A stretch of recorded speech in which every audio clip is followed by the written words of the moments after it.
Pada kesempatan kali ini kita tidak melanjutkan kajian mengenai tadabbur surah-surah pendek. Pada kesempatan kali ini sedikit kita memberikan informasi terkait mengenai tanggal 13 atau 14 Februari yang dikenal dengan istilah Valentine Days. Nah, ini sebenarnya hari Valentine Days ini itu diprakarsai di kerajaan Romawi. Pada saat itu dikenal dengan istilah Lupercalia. Terjadi pada tanggal 13 sampai 18 Februari. Dalam rangka apa? Dalam rangka perayaan untuk dewa.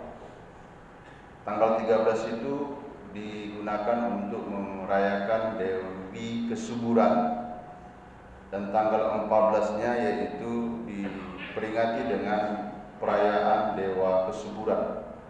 Jadi salah satu dewa itu memiliki kepala dan kaki yang kakinya itu dari kaki kambing dan kepalanya kepala kambing, badannya badan manusia. Seperti itu. Terus apa yang dilakukan masyarakat Romawi pada saat itu? Pada malam harinya pemuda-pemudi yang perempuan menulis namanya, yang laki-laki juga seperti itu. Nah, nama-nama itu dimasukkan ke baskom ataupun ke tong seperti itu. Setelah dimasukkan seluruhnya, apa yang mereka lakukan? Yang laki-laki mengambil nama perempuan. Seperti itulah. Malam itu terjadi bukan pekerjaan yang baik, terjadi free sex, seks bebas. Seperti itu. Ini terjadi pada saat itu. Sehingga di tahun 469 kerajaan Romawi dan memasukkan ajaran Kristiani tidak menerima perayaan Valentine Days ini.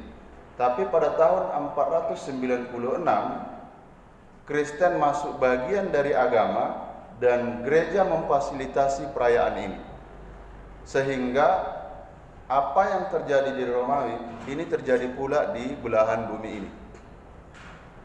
Di Amerika seminggu sebelum tanggal 13-14 dan seminggu setelah tanggal 13-14 dikenal dengan The National Condom Week.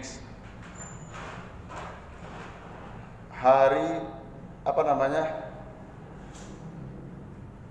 di minggu kondom, maksudnya begini. Pria-pria ketika ingin melakukan hubungan untuk mengantisipasi populasi penduduk, maka disarankan memakai kondom, sampai seperti itu. Lalu di Inggris dikenal dengan The National Important Days, hari yang sangat penting, tapi seluruhnya dalam rangka melakukan yang tidak baik. Untuk konteks Indonesia bagaimana? Di tahun 2005, salah satu surat kabar mengadakan survei penelitian. Di antara 413, tapi ini di Jawa, 413 responden, 24% pada malam Valentine Day itu mereka melakukan pertama makan-makan, minum-minum, menyanyi. Setelah itu melakukan hubungan seks bebas. Itu 2005. Di tahun 2006 diadakan lagi penelitian, yaitu di Bandung dan di Jakarta. Jadi rata-rata remaja Bandung itu 50% sudah melakukan hubungan seks. Di Jakarta itu 51%. Bahkan yang mengejutkan, pada tahun 2008 KPAI, Komisi Perlindungan Anak Indonesia, mengadakan penelitian ini yang sangat mengejutkan. 62 62,7% anak-anak remaja SMP sudah melakukan pre-seks ini. Apa yang bisa kita ambil? Pertama, kita harus paham betul apa yang disampaikan baginda Rasul, man tasabbaha qaum fahuwa minhu. Ini bukan perayaan umat Islam, dan lebih khusus kita yang memiliki anak kemanakan perempuan, kita harus jelaskan ini.